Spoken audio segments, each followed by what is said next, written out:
Assalamualaikum warahmatullahi wabarakatuh. Bismillah, alhamdulillah, assalatu wassalamu ala rasulillah Sayyidina Muhammad bin Abdillah wa ala alihi wa sahbihi wa man wala, amma ba'du. Sahabat-sahabat sekalian yang dirahmati Allah subhanahu wa ta'ala, puji syukur kita panjatkan hadir Allah subhanahu wa ta'ala. Salawat dan salam kita haturkan ke hariban junjungan kita Nabi besar Muhammad sallallahu alaihi wasallam serta keluarga, para sahabat, para pengikut beliau ila yaumil qiyamah. Berbicara tentang sebuah amal, yang mana kita sebagaimana ketahui, amal itu bahasa sederhananya adalah suatu perbuatan atau pekerjaan. Sedangkan istilah yang sekarang berkembang ini adalah amal yang dimaksud adalah satu perbuatan atau satu pekerjaan yang mengandung unsur mendekatan diri kepada Sang Pencipta, yaitu Allah Subhanahu wa ta'ala. Amalan ini bisa berupa baik itu sebuah bacaan maupun ibadah-ibadah yang bersifat gerakan, sebagaimana ibadah sholat, ibadah puasa, dan bacaan-bacaan yang lainnya. Namun yang kita bahas tentang amal yang kita maksud ini adalah amaliyah dalam bentuk sebuah bacaan. Dalam satu kisah menyebutkan, seringkali ada pesan-pesan berantai yang tersebar di mana-mana, baik dalam bentuk media cetak maupun media elektronik. Kalau di zaman sekarang ini bisa melalui Facebook, WA, atau WhatsApp, Instagram, dan sebagainya. Seringkali kita menjumpai tulisan-tulisan yang berisikan amaliyah-amaliyah. Namun, amaliyah tersebut tidak dicantumkan sumbernya dari mana, pengambilan dari mana, yang membuat amaliyah ini, pembuat yang menyebarkan pesan berantai ini siapa. Nah, itu sering kita menemui pesan-pesan tersebut. Barangkali sahabat-sahabat sudah membaca dan sering mengamalkan yang mana tercantum nama tokoh-tokoh ulama kita, baik itu dari kiai kita, para habaib, dan para ulama-ulama lainnya. Di samping itu, kita harus mengakui, kita sering kalau kita mau beramaliyah, kita hobi menyebarkan amaliyah melalui WhatsApp. Begitu kita dapat pesan, lalu kita langsung share tanpa kita meneliti apa isinya, apa dari mana sumbernya, dan siapa pembuatnya. Itu kita tidak sadari. Bahkan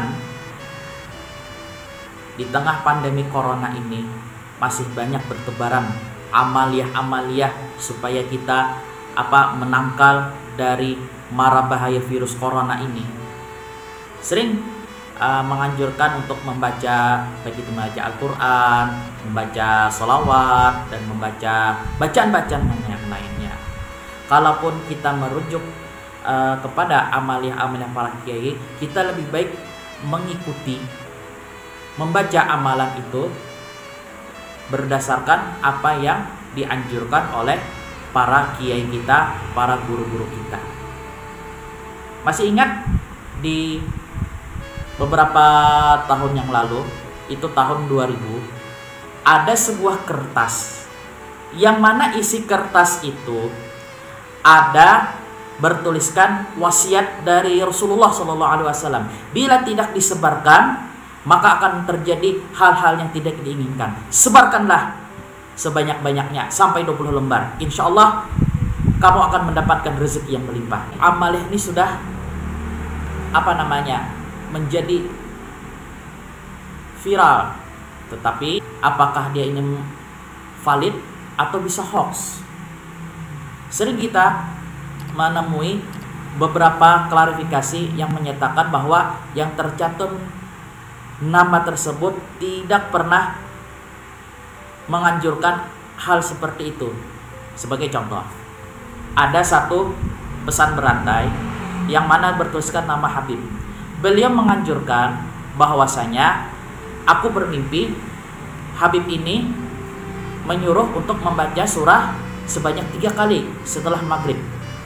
Nah, selang beberapa jam kemudian ada pesan klarifikasinya yang menyatakan bahwa beliau tidak pernah menyebarkan atau menganjurkan untuk melakukan amaliyah tersebut. Nah, ini yang sangat disayangkan.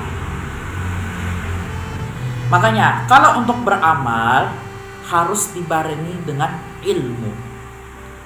Ilmu harus diharmonisasikan atau harus diselaraskan dengan amal. Ilmu, amal. Ilmu, amal.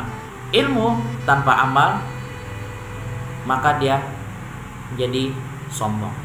Kalau amal tanpa ilmu itu akan menjadi bohong. Nah, jangan sampai terjadi sebagaimana ada satu kisah 2 orang anak yang mana masing-masing mereka menjalani perjalanan yang berbeda. Yang satunya menuntut ilmu selama 10 tahun. Yang satunya ini melakukan ibadah di dalam gua. Ketika ayahnya menanyakan anaknya yang pertama, apa yang kamu lakukan 10 tahun? Kata anak pertama, aku memutuskan untuk masuk pesantren, menggali ilmu, mencatat apa yang berkaitan dengan ilmu, lalu menyerahkan catatan kepada ayahnya. Ayahnya yang sangat bangga. Nah, yang anak yang kedua ditanya, apa yang kamu lakukan selama 10 tahun? Kata anak kedua, aku sedang melakukan ibadah selama 10 tahun di dalam goa. Ketika itu aku melihat seekor kadal yang berwarna emas. Begitu kadal itu mati, lalu aku gantungkan kadal ini ke leherku.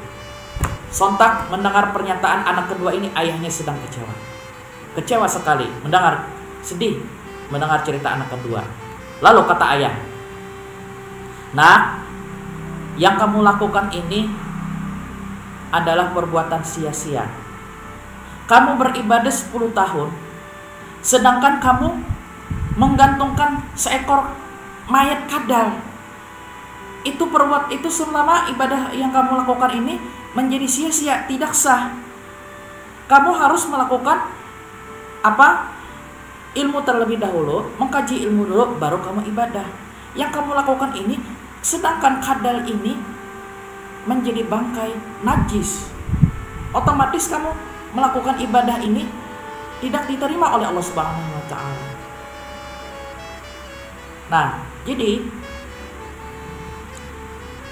cerita yang saya sampaikan tadi, perbandingan 2 anak tadi, yang satunya melakukan menuntut ilmu, yang satunya melakukan ibadah.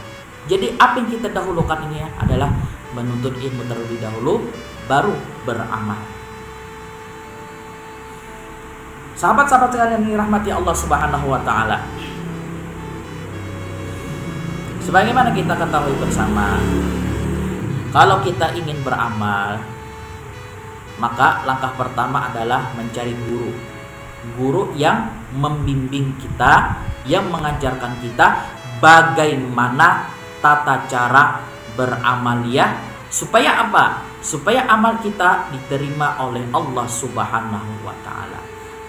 Amalan pun yang sedikit, tapi kita mengharap karena kita punya ilmu, karena kita mempunyai modal untuk mengenal kepada Allah Subhanahu wa taala, maka amal itu akan diterima oleh Allah Subhanahu wa taala. Modal ilmu apa saja? Mulai ilmu tauhid, ilmu fikih, dan ilmu tasawuf. Sahabat sekalian dirahmati Allah Subhanahu wa taala, kita kembali kepada masalah amal yang viral di media sosial. Jadi salah satu sifat yang sering kita abaikan yaitu kehati-hatian. Pernah satu cerita bahwa seorang wartawan berkunjung ke rumah kiai. Wartawan ini pun menyapa, mengetuk pintu, mengucapkan salam dan bersalaman, dari siapa, dari mana, dan kiai itu menanyakan kepada wartawan sangat detail, sangat berhati-hati. "Hai wartawan, apa hajat kamu untuk menemui saya?" kata wartawan, saya ingin mewawancara Anda dan sekaligus mengisi kolom ceramah. Nah, dan akhirnya sang kiai itu menerima kehadiran wartawan tersebut. Nah, disinilah pelajaran yang penting untuk menanamkan sifat hati-hati. Dalam istilah tasawufnya disebut wara'. Nah, dalam satu pepatah Arab mengatakan, fa inna faqihan aliman mutawarri'an asyaddu 'ala syaitan min alfi ibad.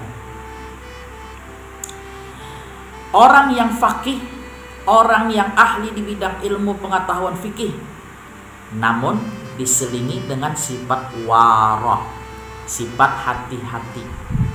Itu lebih sulit bagi siapa? Bagi syaitan untuk menggodanya dibandingkan dengan 1000 hamba yang beribadah kepada Allah tapi dia tidak memiliki ilmu pengetahuan. Oleh sebab itu, saya mengajak kepada sahabat-sahabat sekalian untuk lebih berhati-hati dalam memilih amal. Kalau ingin beramal, hendaknya kita mendatangi guru-guru kita, kiai-kiai kita, silaturahmi kepada kiai kita untuk minta amalan. Amalan apa saja? Yang pastinya kita bisa beramal dan bisa istiqomah terus menerus. Yang utama adalah membaca Al-Quran, yang kemudian adalah membaca sholawat, yang kemudian berzikir. Kalau untuk berzikir, lebih baik kita berguru kepada yang ahlinya. Nah, satu rekomendasi yaitu satu kitab amaliyah yang diwariskan, yang diberikan kepada kita semua, kepada umat Islam, yaitu berupa kitab Al-Imdad. Kitab Al-Imdad dari Al-Zahra Martapura. Itu merupakan satu kitab amaliyah yang sering kita kerjakan setiap hari. Baik ada baca Yasin, surah Waqiah, surah Tabarak, Wirdul Latif, Ratibul Haddad, Hizib Bahar, dan sebagainya. Bacalah kitab Al-Imdad atau kitab Risalah Amaliyah yang dikarang oleh Al-Ustadz Muhammad Kusyairi Hamzah dari Pamangki. Jadi kita ambil kesimpulan bahwa kita beramal harus didasari dengan ilmu pengetahuan dan ditambah dengan sifat wara', sifat hati-hati dalam memilih amaliyah, dan harus jelas sumber pengambilannya. Semoga apa yang saya sampaikan ini bermanfaat untuk kita semua. Wallahu muwaffiq ila aqwamit thoriq. Wassalamualaikum warahmatullahi wabarakatuh.